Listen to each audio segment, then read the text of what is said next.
बिस्मिल्लाहिर्रहमानिर्रहीम। अस्सलामु अलैकुम नाजरीन, मैं राना उसैर हूँ। 19 मार्च 2026 और जुमेरात का दिन।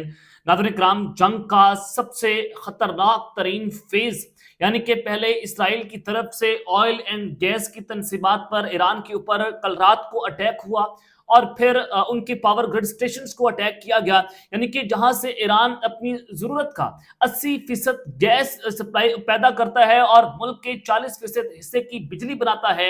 उस स्टेशन को इसराइल की तरफ से टारगेट किया गया और वहां पर हमला होता है, तवानाई की तनसीबात को निशाना बनाया गया। तो फिर ईरान ने कहा कि अब हम अमेरिका और खत्ते की तमाम तर ऑयल फैसिलिटीज के ऊपर अटैक करेंगे, हम उनकी तवानाई जो है उनकी तनसीबात पर हमला करेंगे और अब ये जंग कोई रोक कर दिखाए। तो जनाब वो हो चुका है जो शायद किसी के वहमो गुमान में भी नहीं था। और ईरान ने इस वक्त जो हमले कर दिए, जो सऊदी अरब और कतर की ऑयल तनसीबात को उड़ा कर रख दिया है, उस हवाले से तमाम तर डिटेल्स आपके सामने रखूंगा। सऊदी अरब का मीडिया जो रिपोर्ट कर रहा है, this is very alarming. Qatar ने जो कर दिया है वो उससे भी ज्यादा खतरनाक है। तमाम तफसीलात आपको बतानी है, लेकिन अब पाकिस्तान और सऊदी अरब के माबैन एक दिफाई मुआहदा। तो रात गए पाकिस्तान के एटमी हथियार चल गए। पाकिस्तान और ईरान के दरमियान हंगामी राब्ता और फिर एटमी हथियारों के चलने की खबरें हैं। सऊदी अरब में पाक फौज उतर गई है। ये मामला क्या है, इस हवाले से जो सऊदी अरब का मीडिया है उसकी खबरें मैंने आपको बतानी है। और ईरान ने जिस तरह से अटैक किए हैं उसकी तफसीलात भी आपको बताई जाएंगी। आगे बढ़ने से पहले आप सबसे मेरी दरख्वास्त होगी कि आपने इस चैनल को लाजमी तौर पर सब्सक्राइब करना है, बेल आइकन को जरूर प्रेस करें। कमेंट सेक्शन में आप पाकिस्तान जिंदाबाद का नारा कमेंट करना मत भूलिएगा। नाज़रीन इकराम, सबसे पहले तो ईरान को कहा गया, ईरान को ये पेशकश की गई कि हम आए जंग बंदी करते हैं। यानी कि ईरान के लिए बहुत बड़ा ट्रैप है कि एक तरफ तो आपने मुज़ाकरात करने वाले अली लारजानी जो हैं उनको रास्ते से हटाया, जो कि ईरान का बहुत बड़ा एक स्ट्रेटेजिक नुकसान समझा जा रहा है। तो उस हवाले से खातमुल अंबिया के जो तर्जमान है उन्होंने ये बात वाज़ेह कर दी है और ईरान का मीडिया रिपोर्ट कर रहा है कि जंग हमलावरों की मुकम्मल शिकस्त और हथियार डालने तक जारी रहेगी। यानी कि ईरान ने जो है वो ये पेशकश कबूल करने से इनकार कर दिया है और उन्होंने कहा कि उनका दिन पनागाहों में गुजरते गुजरते रात बन जाता है और रातें हमारे हमलों से रोशन आसमान देकर उनके लिए सुकून का बाइस नहीं रहती। तो ईरान जो है उससे तो शिकस्त तस्लीम करने से साफ साफ इनकार कर दिया है। तो उस हवाले से ईरानी फौज ने एक और दावा किया। ईरानी फौज ने कहा है कि हमने दुश्मन के मजीद ड्रोन जो हैं उनको मार गिराया है और ये हर्मस ड्रोन हैं जो हमारे दिफाई निजाम ने मार गिरा दिए हैं। और उन्होंने अपने बयान में ये कहा है कि अमेरिका और इसराइली जहारियत के आगाज से अब तक तबाह होने वाले ड्रोन की तादाद 123 तक जा पहुंची है। ये जनाब एक तरफ तो ईरान की खबरें। और फिर रात को होता है कि इसराइल ने सबसे पहले जो है वो ईरान की तवानाई की तनसीबात पर हमला किया, उनकी ऑयल और गैस की तनसीबात पर अटैक किया, जिसके बाद अब ईरान ने कहा कि अब हम पूरी खत्ते का ब्लैकआउट कर देंगे। अब हम इसराइल को भी जो है वो अंधेरों में डुबो देंगे और हम इस पूरे खत्ते को अंधेरों में डुबो देंगे, क्योंकि अब हमारे पास कुछ बाकी नहीं रहा। अब जो खबर आ रही है कि ईरान ने कतर और सऊदी अरब की ऑयल और गैस की तनसीबात को उड़ा दिया। जी हाँ, ईरान ने जनाब उनकी तनसीबात को उड़ा दिया है और ईरान इसराइल के ऊपर भी हमले कर रहा है और इसराइल ईरान के ऊपर अटैक कर रहा है। ये बड़ा खतरनाक तरीन फेज जो है वो इस वक्त जंग का सामने आया है। सबसे पहले खबर सुने कि ईरान ने कतर के अंदर जो रॉस लिफान इंडस्ट्रियल सिटी है उस पर मिसाइल से हमला किया है। और कतर एनर्जी ने कहा है कि कतर में रास लफान इंडस्ट्रियल सिटी पर बुध की शाम मिसाइल से हमला किया गया। हमले के बाद आग लग गई और जिसे बुझाने के लिए टीमें रवाना कर दी गई हैं। कतर एनर्जी के मुताबिक हमले से कोई जानी या माली नुकसान नहीं हुआ है। कतर ने जनाब इस हवाले से इस हमले की शदीद मजम्मत की है और उन्होंने कहा कि इस कार्रवाई को खतरनाक तरीन कशीद की और रियासती खुद मुख्तारी के खिलाफ खुल्लम खुल्ला वर्जी करार देते हैं।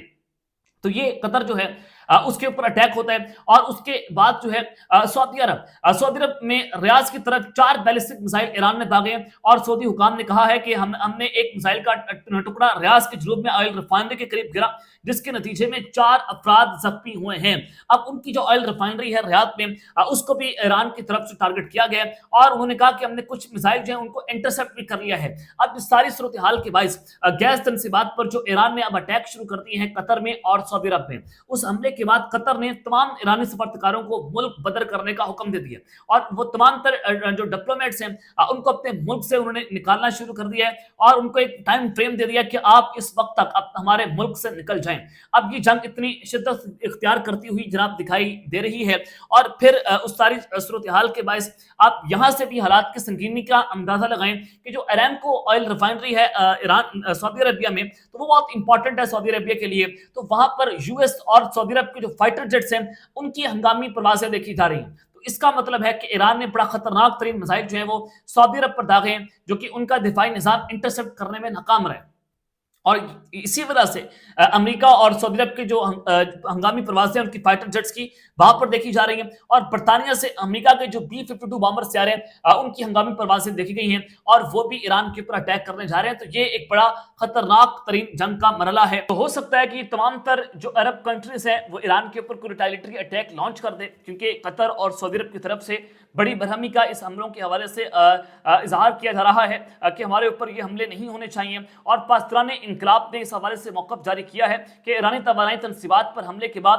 امریکی کمپنیوں سے جڑی تنصیبات کو نشانہ بنانے پر ہم مجبور ہوئے ہیں، یعنی کہ ایران کو بھی امریکہ سے جڑی یہ تنصیبات ہیں ان کے اوپر اٹیک ہونا۔ تو انہوں نے کہا کہ ہم نہیں چاہتے کہ ہم ان کو نشانہ بنائیں، لیکن ہم مجبور ہوئے ہیں کیونکہ ہماری جو توانائی کی تنصیبات ہیں ان پر بھی حملے اس وقت کیے جا رہے ہیں۔ تو اب اس ساری سچویشن کو لے کر عباس آراغچی جو ایران کی وزیر خارجہ ہیں، پاکستان کی وزیر خارجہ، ترکیہ کے وزیر خارجہ اور مصر کے وزیر خارجہ، ان کے درمیان ہنگامی طور پر ٹیلی فونک رابطہ ہوا ہے، اور ایرانی وزیر خارجہ نے الگ الگ ان تینوں سے رابطے کیے ہیں، اور تینوں رہنماؤں کے ساتھ ٹیلی فونک رابطے میں خطے کی جو تازہ ترین اپڈیٹس ہیں ان پر انہوں نے تبادلہ خیال کیا ہے۔ اس سے واضح طور پر لگتا ہے کہ حالات کسی بڑی فیصلہ کن جنگ کی طرف جا سکتے ہیں، کسی ایٹمی حملے کی طرف جو ہے وہ جا سکتے ہیں، کیونکہ ایران جو ہے وہ اب تمام ممالک کو رابطہ کر کے بتا رہا ہے کہ اب ہمارے صبر کا پیمانہ بریس ہو چکا ہے، اب ہمیں کچھ کرنا ہوگا۔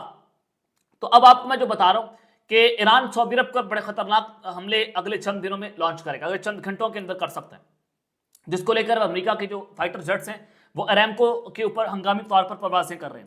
سعودی عرب بھی، ان کی ایئر فورس بھی اس وقت ہائی الرٹ ہو چکی ہے، پورے خطے کی ایئر فورس اس وقت ہائی الرٹ کے اوپر ہے۔ لیکن خبر کیا ہے اس حوالے سے میں آپ کو جو بتانا چاہتا ہوں کہ سعودی عرب کے تجزیہ کار ہیں، ان کی جانب سے ایک بہت بڑا دعویٰ کیا گیا۔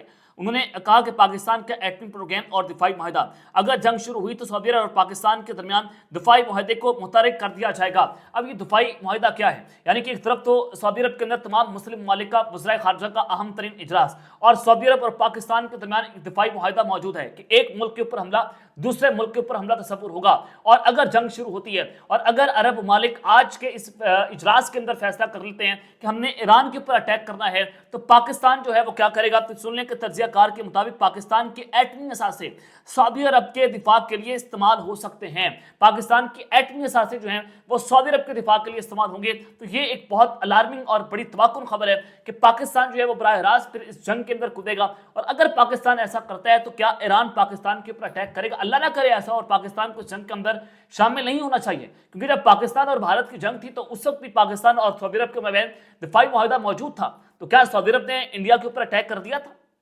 کیا ان کی ایئر فورس نے، ان کے فائٹر جیٹس نے انڈیا پر آ کر کوئی بمباری کی تھی؟ اگر کی تھی تو اس کے ثبوت ہمارے سامنے رکھتے ہیں، تو پاکستان کی فوج بھی سعودی عرب کی مدد کرنے چلی جائے گی۔ ہمارا برادر اسلامی ملک ہے، اس میں کوئی شک نہیں ہے کہ سعودی عرب پاکستان کے اوپر بہت بڑے احسانات ہیں، اور وہ ہمیشہ سے پاکستان کی مدد کرتا آ رہا ہے، لیکن اس کا ہرگز یہ مطلب نہیں ہے کہ پاکستان پرائی جنگ کا حصہ بنے، یا پاکستان کرائے کی بندوق بنے، یا پاکستان جو ہے اپنے دوسرے برادر اسلامی ملک کے اوپر اٹیک کر دے اور اپنے ایٹمی اثاثوں کو سعودی عرب کے لیے چھوڑ دے۔ تو یہ بڑا مشکل ہوگا، ایسا مجھے لگ نہیں رہا کہ پاکستان جو ہے اس طرح کے کام کرے گا، کیونکہ پاکستان کا یہ بڑا واضح طور پر سٹینڈ ہے کہ ہم کرائے کی جنگ کا حصہ نہیں بنیں گے اور ہم کرائے کی بندوق نہیں بنیں گے۔ لیکن بڑا خطرناک جو ہے وہ یہ جنگ کا مرحلہ آن پہنچا ہے کہ اب جو پاکستان جو ہے اس کا کردار بھی بہت اہم ہے، اور پاک فوج بھی اس وقت مکمل طور پر ہائی الرٹ ہو گئی ہے۔ اور اگر ایسا ہوتا ہے، اگر ایٹمی اثاثے والی جو خبر آتی ہے اور آج کے وزرائے خارجہ کے اجلاس میں کچھ بڑے فیصلے ہوتے ہیں، تو پھر پاک فوج بھی سعودی عرب میں ہائی الرٹ کر دی جائے گی، اور ہماری فوجیں بھی وہاں پر اتر سکتی ہیں تاکہ سعودی عرب کا دفاع کیا جا سکے۔